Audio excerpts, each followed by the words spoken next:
En 2026, 28 bataillons avancent tandis qu'1 million de Burkinabés rentrent enfin chez eux. Dans un pays que beaucoup déclaraient perdu, les marchés rouvrent, les pompes repartent, les routes se dégagent, les champs se repeuplent et les villages reprennent lentement possession de leur nuit. Que raconte vraiment cette inversion silencieuse où Ibrahim Traoré parie sur la lenteur plutôt que sur les grands discours rassurants venus de l'étranger? Et surtout, qu'est-ce que cette expérience au Sahel pourrait changer dans notre façon, si confortable, de mesurer la paix et la sécurité? Dans les prochains instants, ce récit promet de dévoiler non pas un miracle, mais les mécanismes précis qui transforment un pays meurtri en un espace où la vie recommence à circuler. L'enjeu central est simple: comprendre comment une sécurité mesurable peut naître d'actes ordinaires et pourquoi ce modèle, souvent caricaturé depuis l'extérieur, mérite d'être observé sans idée préconçue.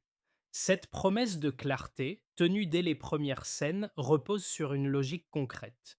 Routes sécurisées, marchés rouverts, écoles rendues aux enfants. Trois indicateurs qui révèlent la dynamique réelle d'un pays qui refuse de s'effondrer. Mais derrière ces chiffres, un risque demeure, discret mais constant.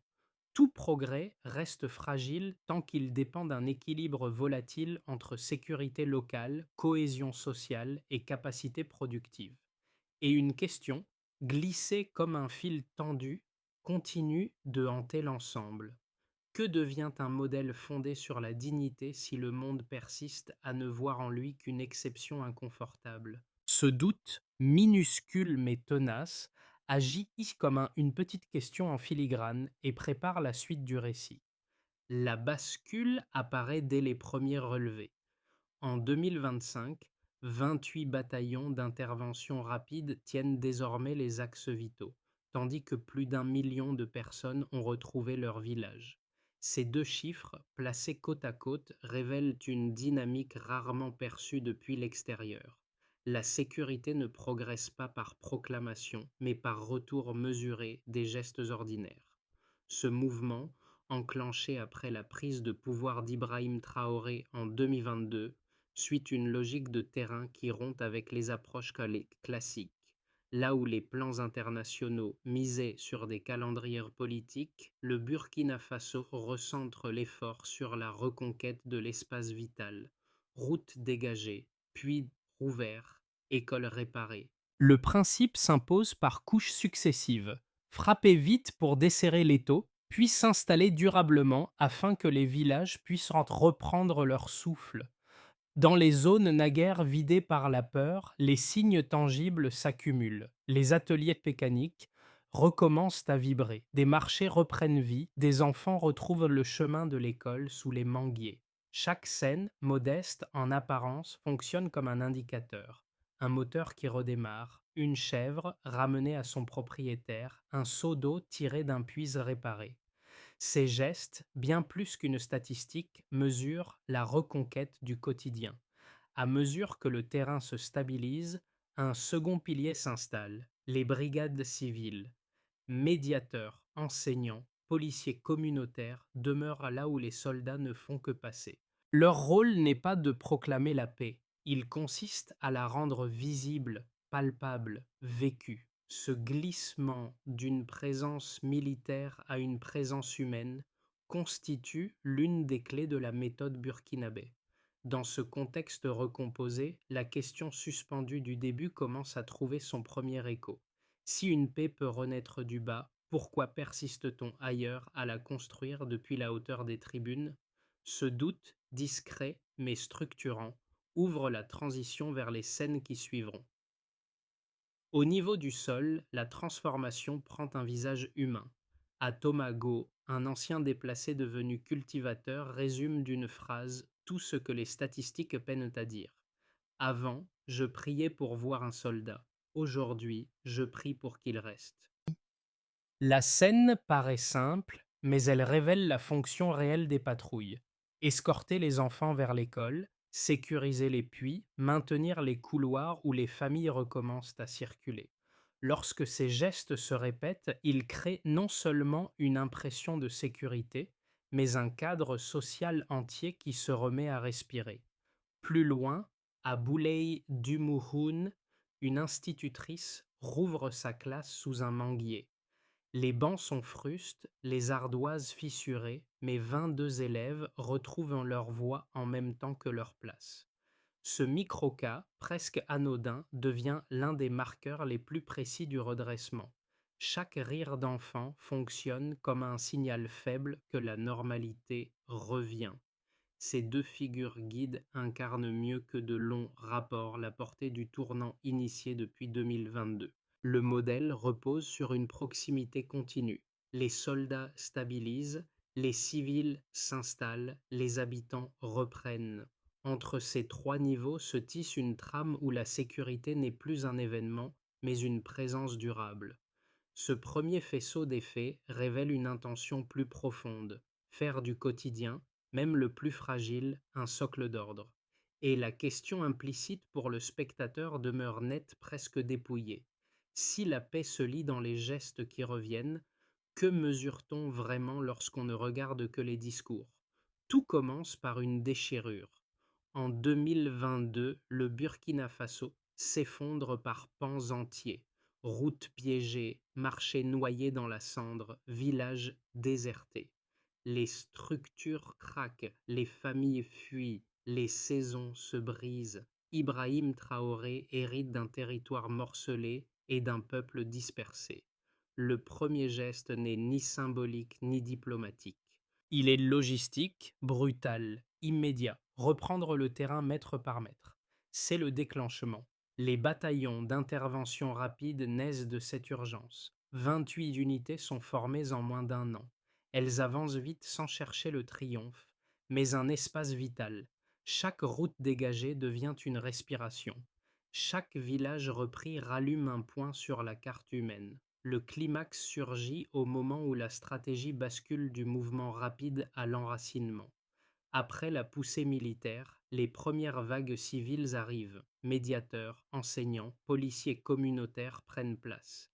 Ils ne se contentent pas de passer, ils restent. Leur présence stabilise ce que les bataillons ont ouvert. Une école rouvre. Un puits redevient utilisable. Un marché se recompose. Les villages regagnent leur voie. Les motos circulent à nouveau. Les étals se remplissent. À Barcelogo et Gabou, la vie redevient lisible, presque familière. L'effet de seuil apparaît là.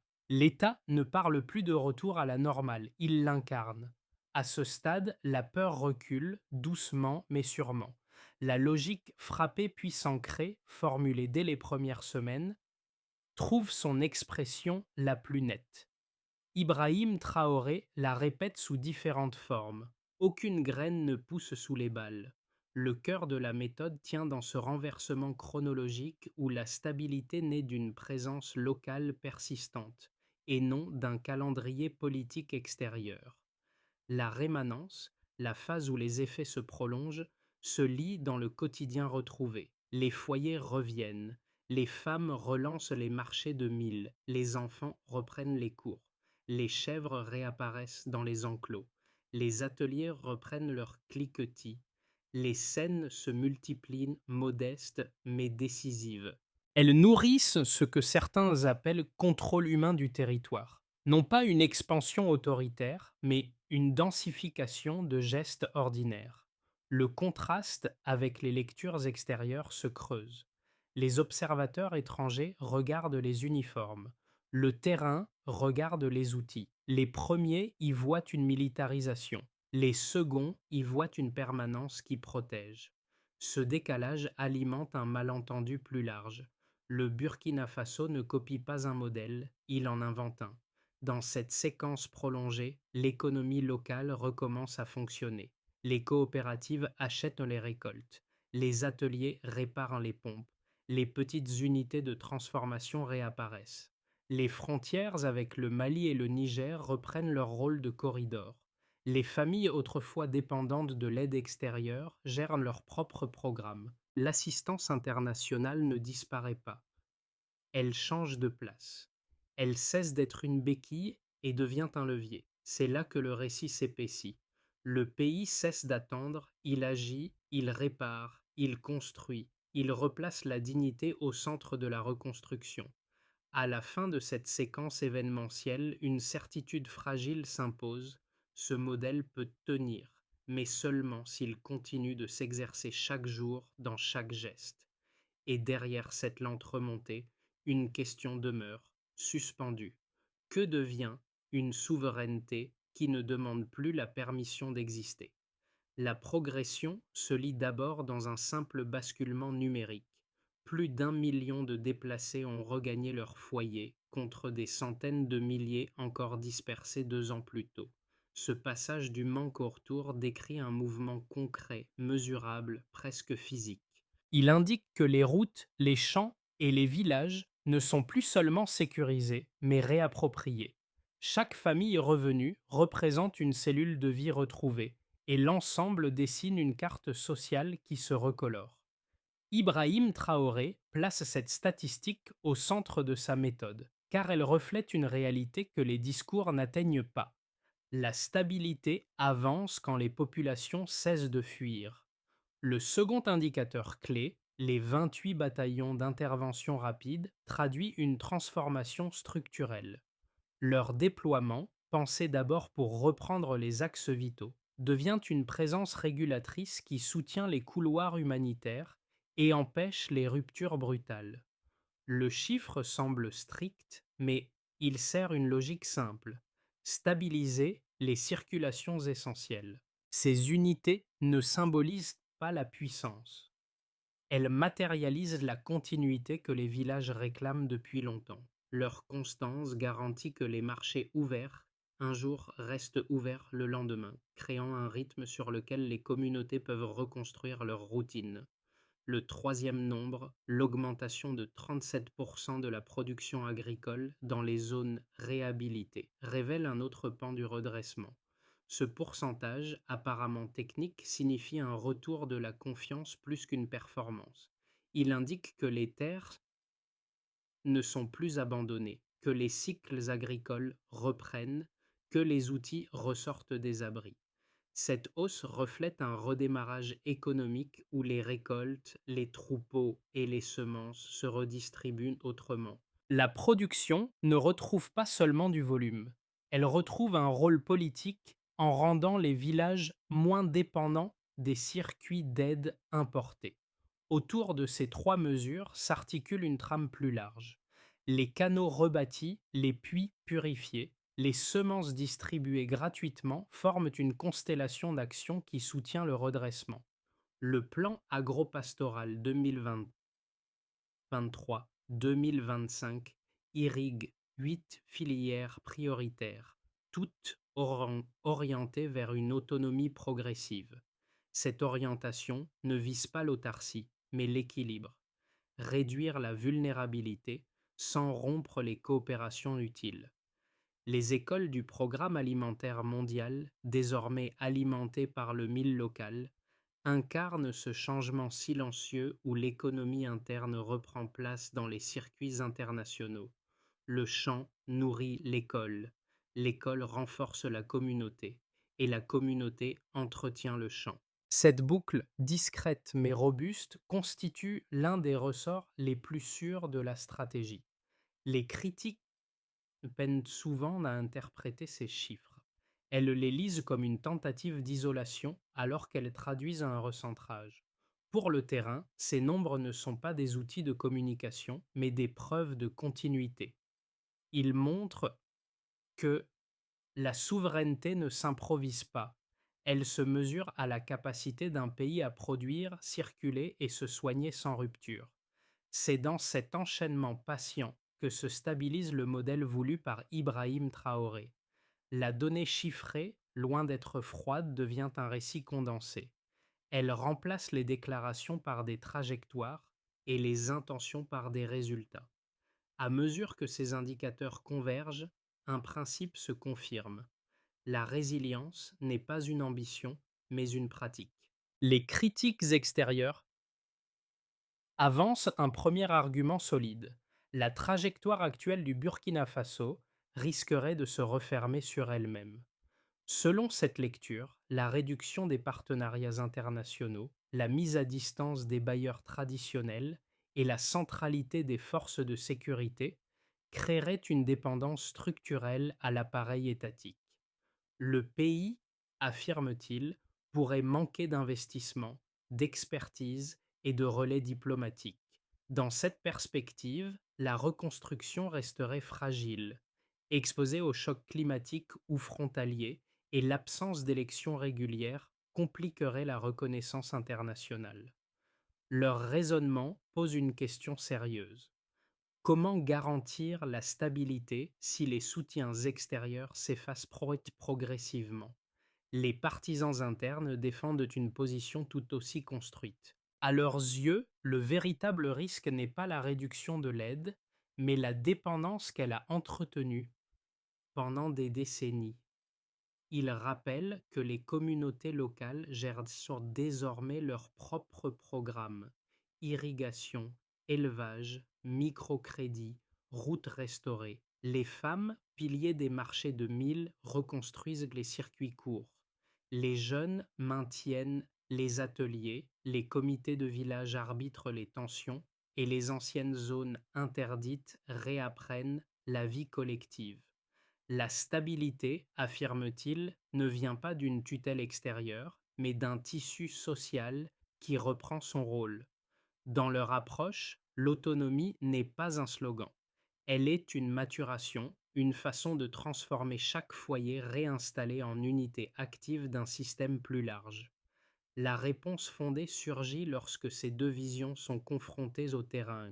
Les données issues des villages, routes rouvertes, marchés réactivés, écoles fonctionnelles montrent que la dynamique actuelle n'oppose pas coopération et souveraineté. Elle les réordonne. Le pays ne se coupe pas du monde. Il exige que l'aide s'aligne sur un contrôle local. La reconstruction n'est donc pas un retrait, mais une réorientation. Entre les craintes extérieures et les aspirations intérieures, une constante apparaît. La stabilité ne dépend ni des financements massifs ni des discours, mais de la capacité des communautés à transformer chaque geste retrouvé en continuité durable. Une ligne vient de bouger. Au milieu du récit, un tournant discret mais décisif apparaît. La reconstruction ne s'observe plus seulement dans les chiffres, mais dans la manière dont les communautés reprennent le contrôle de leur espace. Ibrahim Traoré devient ici moins une figure d'autorité qu'un repère moral, un point fixe autour duquel les gestes ordinaires retrouvent leur cohérence. Là où les opérations militaires ouvraient un passage, les brigades civiles s'installent désormais comme des structures permanentes, transformant la sécurité en discipline quotidienne plutôt qu'en proclamation. Dans ces provinces naguère interdites, les marchés reprennent une cadence régulière, les chèvres bêlent dans les enclos restaurés, les enfants chantent dans des écoles parfois improvisées sous les manguiers. Chaque scène, pourtant modeste, annonce que la reconstruction a dépassé le stade de l'urgence. Elle entre dans celui de la pratique. Le moment charnière se lie dans cette coexistence nouvelle où l'État n'est plus un visiteur, mais un voisin. Ce midpoint révèle alors une tension plus profonde. Si la stabilité ne dépend plus d'un sommet, mais d'une proximité constante, quelle forme de coopération extérieure reste pertinente et lesquelles deviennent superflues dans les zones rurales, dans le nord et le centre, les familles reviennent sur leurs terres après des années d'errance. Les, les champs abandonnés se remettent à produire, les marchés de mil retrouvés s'animent et les femmes reprennent la maîtrise des circuits locaux. Les enfants retournent progressivement à l'école, parfois dans des salles improvisées, parfois dans des bâtiments réparés. L'accès à l'eau potable atteint 71% dans certaines zones, contre 54% auparavant, un écart qui illustre le retour des infrastructures essentielles. Ibrahim Traoré apparaît dans ces récits comme une présence diffuse, rarement visible mais continuellement évoqué dans la voix de ceux qui regagnent leur village et reconstruisent leur quotidien. Du côté de l'économie locale, les marchés locaux renaissent autour de nouvelles coopératives qui achètent les récoltes, organisent le stockage et facilitent la redistribution. Les ateliers mécaniques se multiplient à proximité des routes rouvertes, réparant pompes, motos et outils agricoles. Les petites unités de transformation réémergent notamment dans les régions proches de Bobo-Dioulasso, où une usine de viande en construction prévoit d'employer près de 3000 personnes, dont une majorité d'anciens déplacés. Les circuits commerciaux avec le Mali et le Niger reprennent progressivement, rétablissant un flux vital pour les zones frontalières. L'économie locale se reconstruit moins par injection de capitaux que par densité d'initiatives, chaque atelier ranimé devenant un maillon solide d'un tissu productif retrouvé. Sur le plan social, les femmes occupent désormais une place renforcée dans la gouvernance locale grâce à la politique d'autonomie alimentaire. Elles dirigent des coopératives, gèrent des programmes scolaires et deviennent des actrices silencieuses de la stabilité.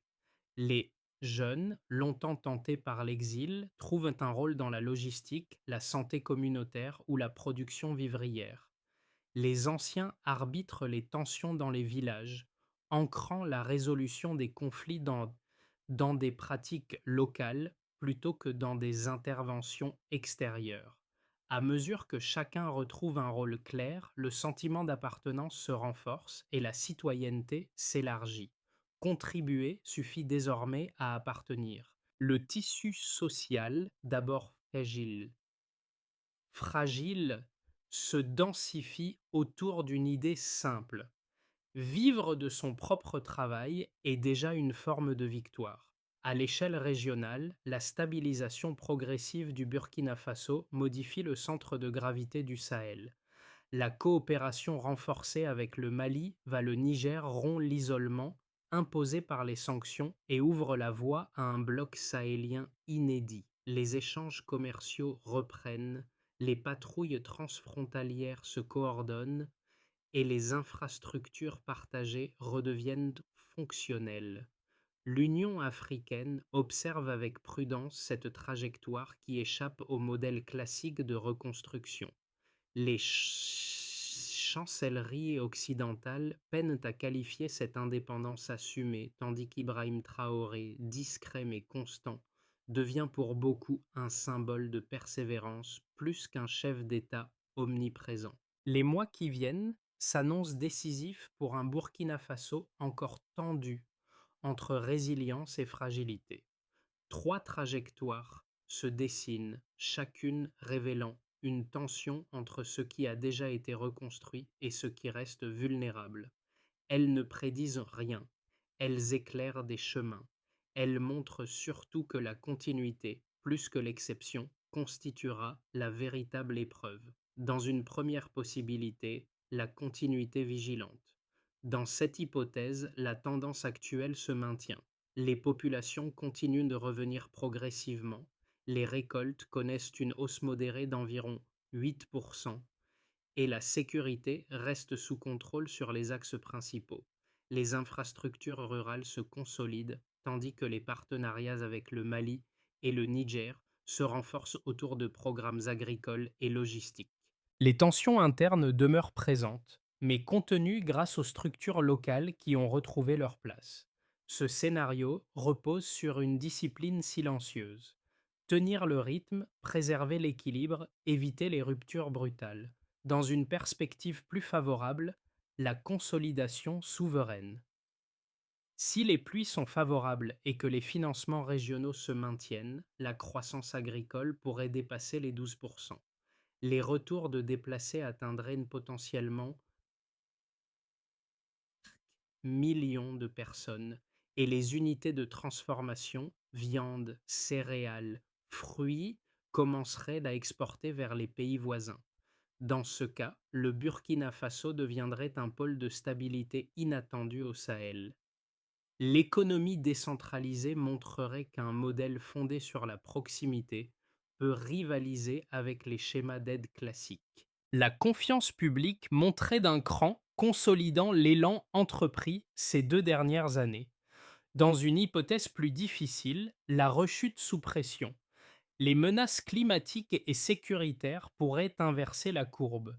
Une saison sèche prolongée affaiblirait les récoltes, tandis que des tensions frontalières provoqueraient de nouveaux déplacements internes. L'État serait alors contraint d'arbitrer entre l'urgence humanitaire et les investissements structurels. Le risque principal tiendrait dans la fatigue collective. Si les communautés perdaient l'élan acquis, la cohésion se fragiliserait.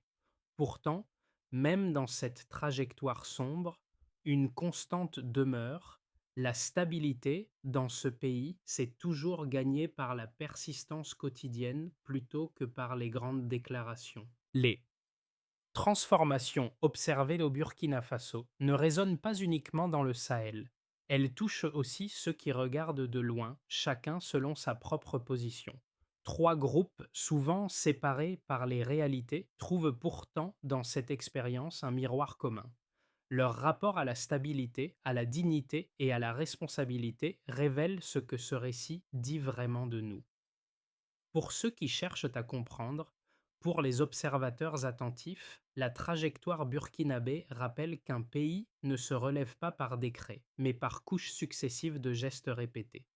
Elle invite à dépasser les analyses à distance pour regarder ce que produisent réellement les marchés rouverts, les puits réparés et les écoles qui reprennent. Cette lecture encourage une nouvelle façon d'interpréter les crises, non plus comme des tableaux d'effondrement, mais comme des terrains où la cohérence peut renaître.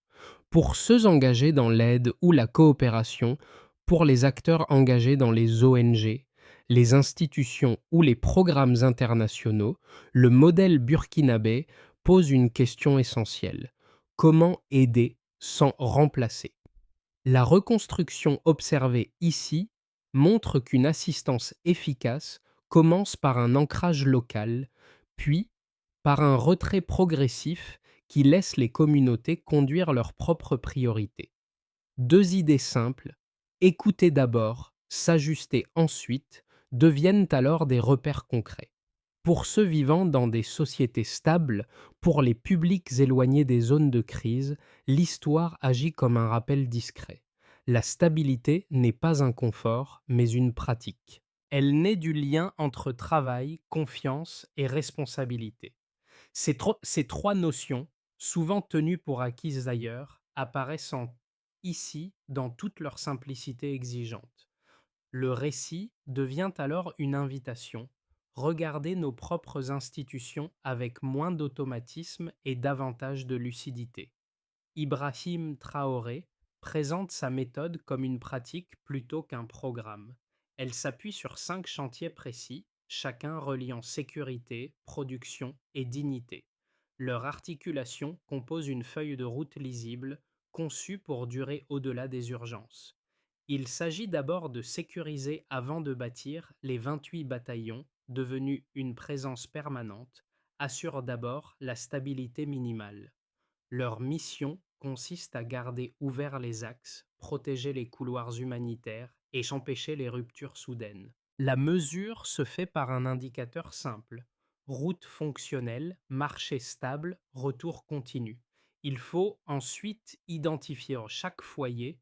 Le registre social unique attribue un numéro à chaque famille revenue.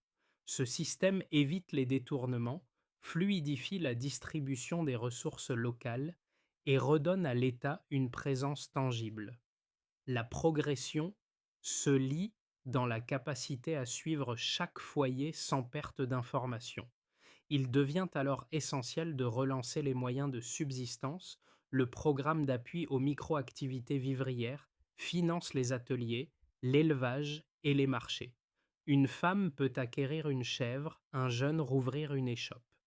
La mesure repose sur le nombre d'activités réactivées et sur la circulation économique qu'elle génère.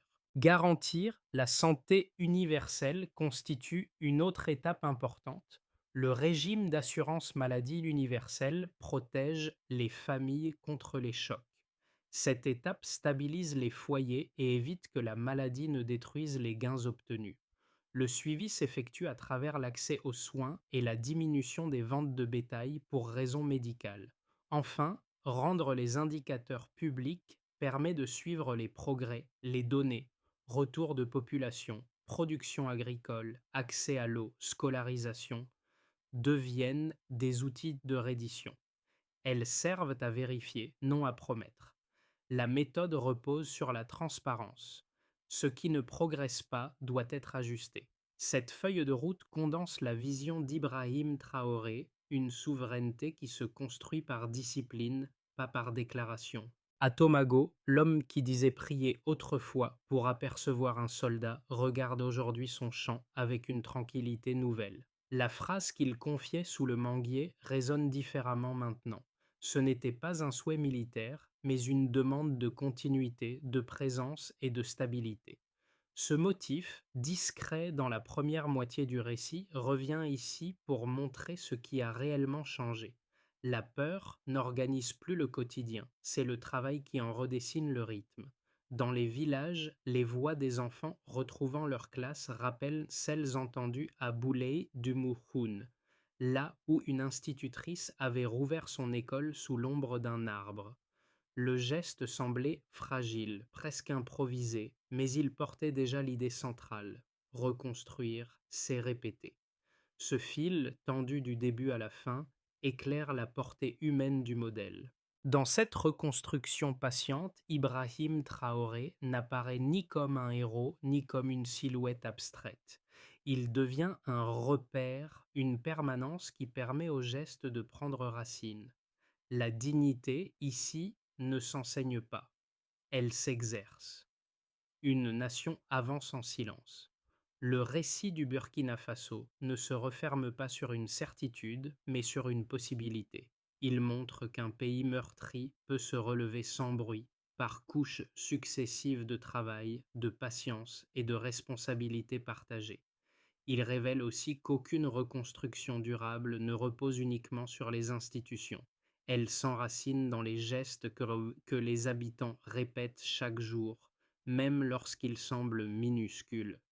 Les scènes observées dans les villages, une école rouverte, un marché repris, un puits réparé, disent quelque chose qui dépasse largement les frontières du Sahel. Elle rappelle que la stabilité ne s'exporte pas comme un modèle. Elle s'apprend dans la proximité, la constance et parfois même dans la lenteur. Cette leçon, discrète mais tenace, peut servir à toutes les sociétés fatiguées de promesses ou de discours abstraits. Le spectateur, qu'il soit proche ou lointain, se retrouve ainsi renvoyé à une question essentielle. Que faisons-nous, chacun à notre place, pour que la dignité devienne une pratique plutôt qu'un mot?